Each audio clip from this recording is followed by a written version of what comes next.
बिस्मिल्लाहिर्रहमानिर्रहीम। अस्सलाम वालेकुम viewer. Microsoft office Microsoft word के लेक्चर नंबर 16 के साथ एक बार फिर आपको वेलकम कहूँगा।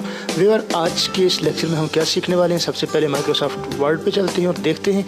पिछले लेसन में व्यूअर हमने इंसर्ट मेन्यू के अंदर पिक्चर इंसर्ट करना सीखी थी और हमने एक पिक्चर इंसर्ट की थी और इसको रीसाइज़ किया था।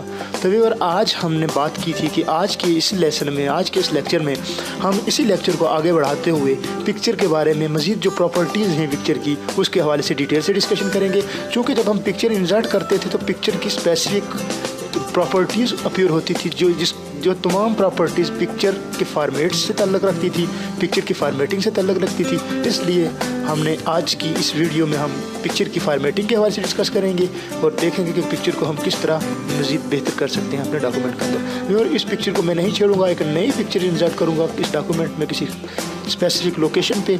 तो व्यूअर, फॉर एग्जांपल मुझे इस जगह पर पिक्चर चाहिए, इसके फ़ौरन बाद तो याद रखिए कि जिस जगह पर पिक्चर आपने इंसर्ट करनी होती है उस जगह पर जाकर कर्सर लेकर जाते हैं और उसके बाद इंसर्ट मेन्यू से, मेन्यू बार के अंदर से इंसर्ट मेन्यू से जाकर पिक्चर पर क्लिक करना है और उसके बाद जहाँ भी आपने पिक्चर रखी हुई है उस जगह पर नेविगेट करना है। मैंने डेस्कटॉप पर पिक्चर रखी है इसलिए मैं डेस्कटॉप पर सेलेक्ट करूँगा। डेस्कटॉप को सेलेक्ट करने के बाद मैं उस पिक्चर को ड्रैग करते हुए जाऊँगा।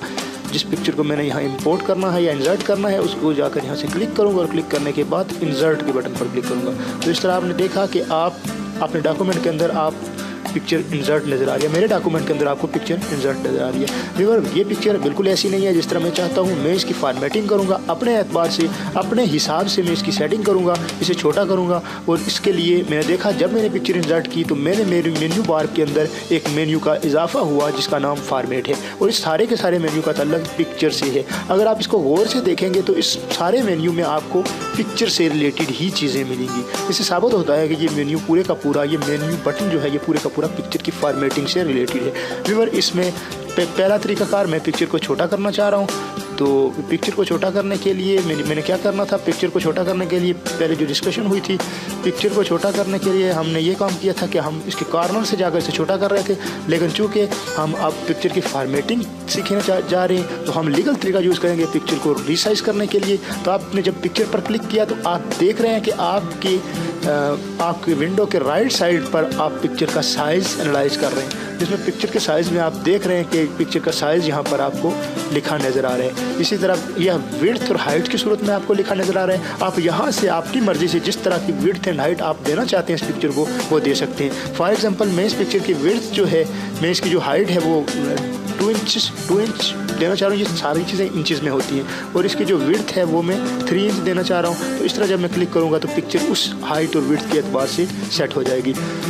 व्यूअर, आप देख रहे हैं उसके फ़ौरन बाद अब विड्थ एंड हाइट पिक्चर की सेट हो गई है। हमने फॉर्मेट से, पिक्चर की फॉर्मेटिंग से इस चीज़ को सेट किया है। उसके फ़ौरन बाद आप देख रहे हैं कि क्रॉप टूल आपको नज़र आ रहा है। क्रॉप का मतलब क्या है? क्रॉप का मतलब है कि पिक्चर का वो हिस्सा काट देना जो हिस्सा आपकी ज़रूरत है, जो आपके रिक्वायरमेंट के मुताबिक है।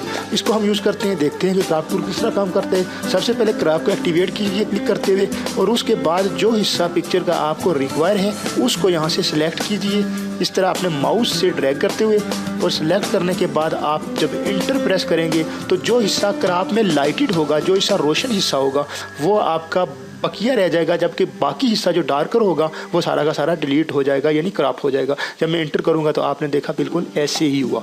व्यूअर, इस तरह आपने क्रॉप को भी देखा कि किस तरह हम क्रॉप करते हैं पिक्चर की। और उसके बाद हम आगे आते हैं फ़ौरन। उसके बाद अलाइन, पिक्चर के अलाइनमेंट का मतलब है कि आप इस पिक्चर को कौन सी साइड पर रखना चाहते हैं। क्योंकि हमने अलाइनमेंट इससे पहले भी पढ़ चुके हैं। टेक्स्ट के अलाइनमेंट के हवाले से राइट, लेफ़्ट, जस्टिफाई और सेंटर बिल्कुल ये इसी तरह काम करती है कि आप अपनी पिक्चर को अपने डॉक्यूमेंट, पेज या टेक्स्ट के अंदर कौन सी साइड पर रखना चाह रहे हैं। राइट साइड पर रखना चाह रहे हैं या लेफ़्ट साइड पर रखना चाह रहे हैं या सेंटर में रखना चाह रहे हैं। ये अलाइनमेंट है। इस पर जब आप क्लिक करेंगे तो आप देख रहे हैं कि पिक्चर की अलाइनमेंट आपको यहाँ नज़र आ रही है। अलाइन टू पेज, जब जहाँ पर क्लिक करेंगे तो ये अलाइनमेंट आपकी पिक्चर की सेट नहीं हो रही है। इसकी बुनियादी वजह यह है कि पिक्चर की अलाइनमेंट सेट करने से पहले हमें टेक्स्ट रैपिंग करनी पड़ती है, इसलिए हमें ये पिक्चर अलाइनमेंट नहीं हो रही है। क्योंकि अलाइनमेंट का एज इट इज़ काम, जिस तरह अलाइनमेंट का काम है वही रैप टेक्स्ट का काम है। तो हम रैप टेक्स्ट पर आते हैं, उसके बाद अलाइनमेंट खुद ब खुद इसकी एडजस्ट हो जाएगी। हम जब भी इसकी पिक्चर को सिलेक्ट करेंगे और पिक्चर को अगर हम लेफ़्ट, राइट या सेंटर में रखना चाहते हैं तो हम रैप टेक्स्ट पर आएंगे। रैप टेक्स्ट पर हमने क्लिक किया तो आप देखिए कि ये पिक्चर की पोजीशन खुद ब खुद चेंज होती है, आपको नज़र आ रही होगी। टेक्स्ट रैप होता नज़र आ रहा होगा कि कौन सी साइड पर आपका टेक्स्ट आ रहा है। बिल्कुल आप देख रहे हैं कि जब आप इन लाइन विद टेक्स्ट कर रहे हैं तो आपकी पिक्चर जो है ये टेक्स्ट के साथ बॉटम और टॉप से टच कर रही है, जबकि बाकी हिस्से में किसी तरह का टेक्स्ट मौजूद नहीं है। इसी तरह स्क्वायर के अंदर जब आपने देखा कि आपके पिक्चर ने खास स्पेस बनाई और उस स्पेस के बाद बाकी जो जगह बची उसके अंदर वो टेक्स्ट एडजस्ट हो गया। व्यूअर इसी तरह टाइट के अंदर आपने देखा टाइट और स्क्वायर बिल्कुल एक ही तरह का है, लेकिन टाइट ज़्यादा इफेक्टिवली काम करता है, टाइट ज़्यादा बेहतर है। वो इसलिए क्योंकि जब इस पर टाइट आप अप्लाई करेंगे तो आप बड़ी आसानी के साथ पिक्चर को मूव करते जाएंगे और जिस जगह पर पिक्चर जाएगी उस जगह पर वो खुद ब खुद अपनी स्पेस बना देगी, यानी कि वो टेक्स्ट को आगे पीछे धकेल कर खुद ब खुद अपनी स्पेस क्रिएट कर लेगी। तो इस तरह मैं रिकमेंड करता हूँ कि आप जब भी पिक्चर इंसर्ट करें उसको टेक्स्ट रैपिंग में टाइट को सिलेक्ट कर लें। इसी तरह आगे थॉट इसके अंदर जब आप क्लिक करते हैं तो ये भी तकरीबन इसी तरह काम करते हैं, लेकिन आप इसे इतनी आसानी के साथ मूव नहीं कर सकते या मूव करते वक्त कुछ वार्निंग का सामना करना पड़ता है, इसलिए मैं टाइट को रिकमेंड करूँगा। इससे आगे आप देख रहे हैं टॉप एंड बॉटम बिल्कुल आप in the line with text की तरह काम करता है। टॉप और बॉटम से जो है वो टेक्स्ट पिक्चर को टच कर रहा होता है, जबकि साइडों पर किसी तरह का टेक्स्ट नहीं होता। अब उसके बाद फ़ौरन नीचे आप देख रहे हैं behind the text. Behind the text का मतलब ये है कि आपकी पिक्चर टेक्स्ट के बैक पर चली जाए, बिहाइंड चली जाए।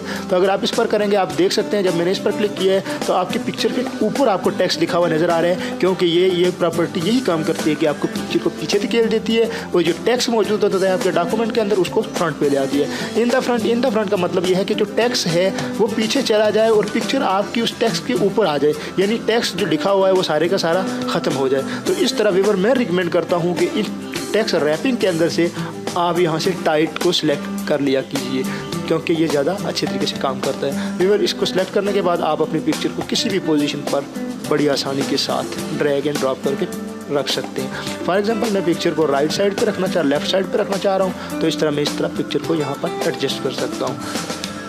फिर इस तरह हमने बात की टेक्स्ट रैपिंग के हवाले से। इसके बाद फ़ौरन आगे चलते हैं टेक्स्ट रैपिंग के, अब फ़ौरन आगे चलते हैं और फ़ौरन आगे चलने के बाद आप देख रहे हैं कि पोजीशन पिक्चर की पोजीशन बता रही है कि आप पेज पर पिक्चर को कौन सी जगह पर रखना चाह रहे हैं। मैं अगर पेज पर पिक्चर को राइट साइड पर रखना चाह रहा हूँ तो यहाँ पर क्लिक करूँगा। आप देख रहे हैं कि मेरी पिक्चर लेफ़्ट साइड पर रखना चाह रहा हूँ तो मेरी पिक्चर अब लेफ़्ट साइड पर एडजस्ट हो गई है। जब मैं सेंटर पर क्लिक करता हूँ तो सेंटर पिक्चर बिल्कुल पेज के सेंटर में मौजूद है, और अगर मैं राइट साइड पर रखना चाह रहा हूँ तो यहाँ से मैं राइट पोजीशन और राइट पर क्लिक करूँगा और राइट आ जाएगी, पिक्चर राइट साइड पर एडजस्ट हो जाएगी। इसी तरह जो मेरी रिक्वायरमेंट है उसके हिसाब से मैं यहाँ से चेंजिंग कर लूँगा।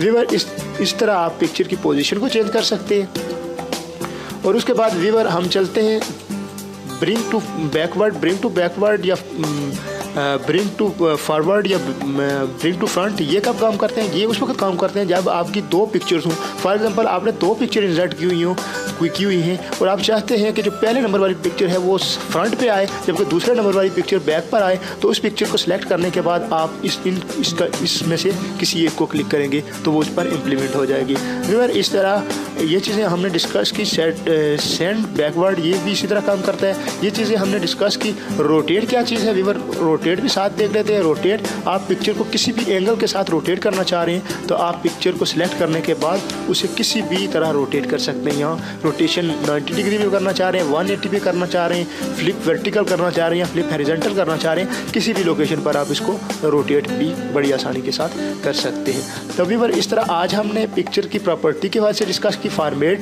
टूल के अंदर से कुछ प्रॉपर्टीज़ अभी बाकी हैं। मैं कोशिश करूंगा कि अगले लेक्चर में इन प्रॉपर्टीज़ को ख़त्म कर दूं। मैं इस लेक्चर को यहीं वाइंड अप करता हूं। वजह यह है कि लेक्चर लंबे हो जाते हैं, ट्यूटोरियल लंबे हो जाते हैं जो ज़्यादा बोरिंग हो जाते हैं। इसलिए मैं एक और वीडियो यहाँ पिक्चर की फॉर्मेटिंग के हवाले से बनाऊँगा जिसमें हम पिक्चर फॉर्मेटिंग के हवाले से मज़ीद डिस्कशन करेंगे।